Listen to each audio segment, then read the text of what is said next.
Bismillahirrahmanirrahim. Pesan Rasulullah, barang siapa yang beriman kepada Allah dan hari akhirat, muliakan tamunya. Tamu. Bagaimana cara memuliakan tamu? Ya, saya singkat saja penjelasannya di sini. Wa min adabid dhiyafah wad dhaif. Di antara bab bagaimana menyambut tamu. Yang pertama, berwajah menyenangkan. Ini datang tamu muka cemberut. Assalamualaikum. Dia lagi. Tiap hari datang. Pertama kali apa, Pak? Berikan wajah yang menyenangkan. Senyum. Ucapkan salam. Kemudian tibil hadisimah. Ucapkan kalimat yang baik.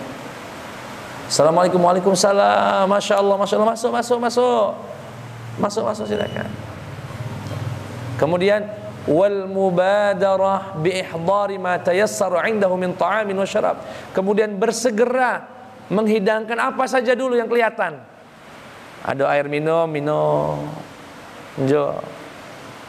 Termasuk yang datang mau minta utang. Yang datang mau ngutang ke kita itu, Pak. Dia datang ini pasti nak ngutang ini. Males nih anakku. Jangan, Pak. Kalau nggak bisa ngasih ya nggak apa-apa. Minimal jangan nggak keluar air minum.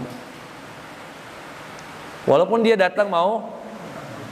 Bahkan ada sebagian mengatakan begini, Ustadz, masalahnya dia ini ke rumah saya kalau lagi dibutuh doang. Kalau nggak butuh nggak pernah ke rumah. Dia ini datang ke rumah saya ini, Ustadz, kalau lagi ada maunya. Kalau nggak ada maunya nggak pernah. Kata Syekh Mutawalli Sya'rawi, jika ada orang yang hanya datang kepadamu ketika dia butuh, jangan kau katakan, dia datang kalau lagi butuh aja. Jangan kau katakan itu. Tapi katakan, Alhamdulillah. Alhamdulillah yang tidak menjadikan kita yang datang ke orang butuh sama orang. Iya enggak? Ada orang datang, ngetok-ngetok pintu, minta bantuan. Yang pertama aku ucap itu Alhamdulillah. Bukan kita yang padahal kalau Allah berkehendak, bisa nggak dibalik kondisinya? Kita yang butuh, kita yang susah, kita yang keliling-keliling minta bantuan orang. Bisa Allah. Tapi Allah nggak lakukan itu ke kita. Berarti itu nih, ucapkan Alhamdulillah.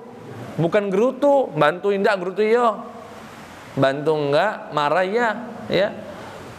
Datang orang, mau ngapa, Pak? Ada yang bisa saya bantu? Ini, Pak. Saya mau bayar anak sekolah, Pak. Saya sudah enggak bisa, Pak. Bisa enggak Bapak nguntangin saya? Kalau enggak bisa ngasih, ucapkan, aduh, sebetulnya pengen betul saya bantu. Kenapa sih beratnya ngomong gitu? Pengen betul saya bantu, tapi cak mana ya? Aku juga lagi ada hajat ini.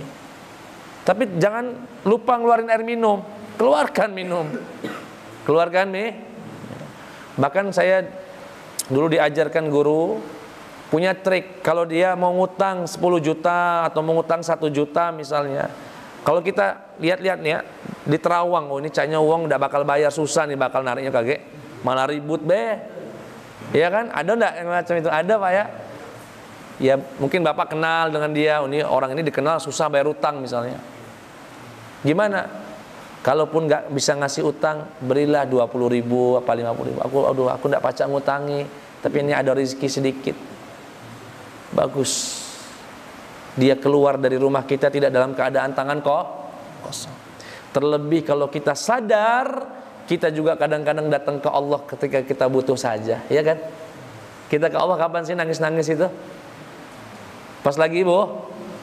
Kalau Allah bersikap seperti sikap kita kepada hambanya tadi, kira-kira kita mau nggak? Nggak mau. Kita pengennya Allah memberi, ngenjuk. Padahal kita datang sama Allah itu kapan? Pas butuh. Tapi Allah nggak pernah berkata, kamu datang sama saya pas butuh sama saya saja. Enggak. Allah berkata, Allah Hayyun Karim. Allah itu malu dan maha dermawan.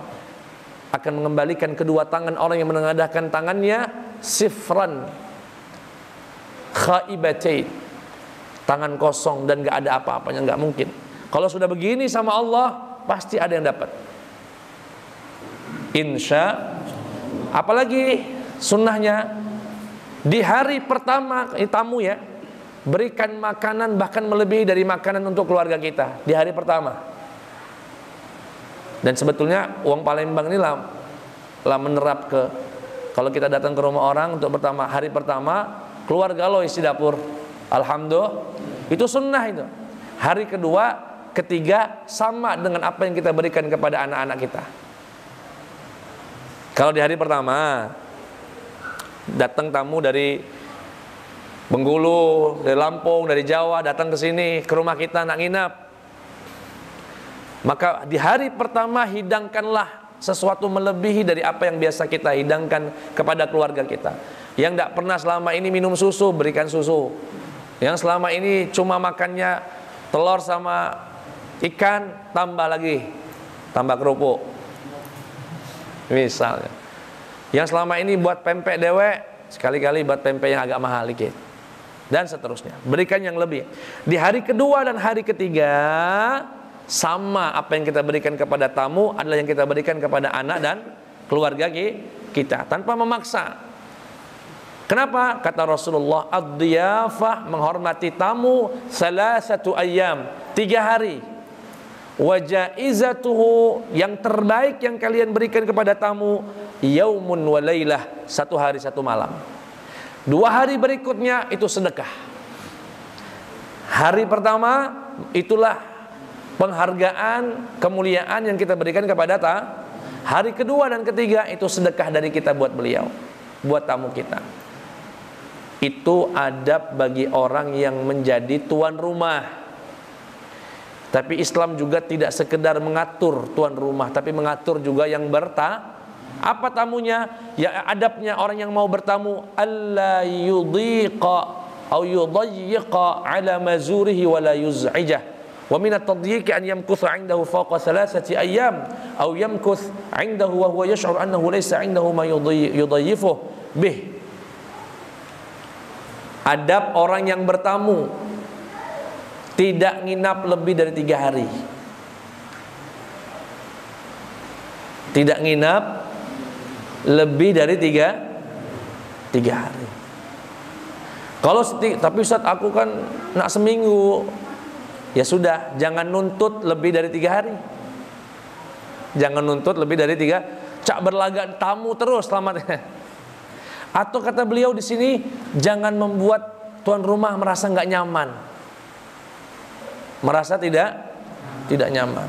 Mohon maaf ya, mungkin saya sampaikan ya, mungkin karena ya kita dianggap ustadz, mungkin banyak orang bertamu ke rumah kita sampai nak maghrib nian masih di rumah. Uang aku belum mandi padahal. Nak diomong kaget singgung, nak diomong aku belum mandi. Nah yang begitu jangan.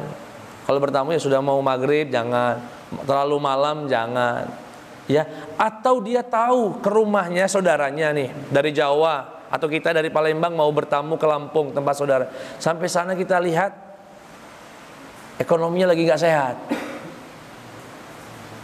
Pacak-pacak lah ngomong biar nggak nginep di situ. Karena nanti dia akan merasa tidaknya, karena nggak bisa memberikan apa-apa. Nah, di antara adab orang yang bertamu bisa membaca kondisi tuan rumah itu.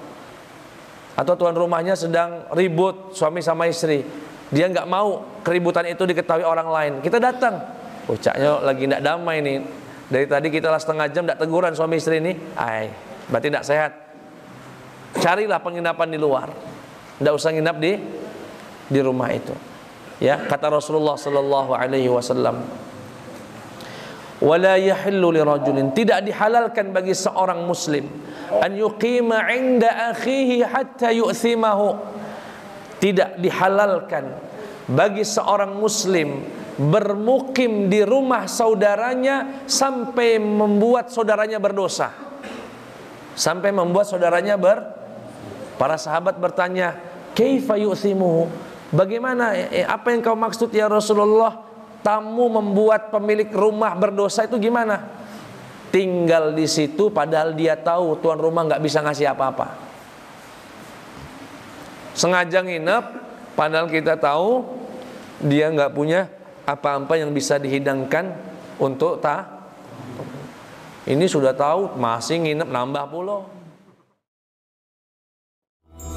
Sallallahu ala Muhammad sallallahu alaihi wasallam.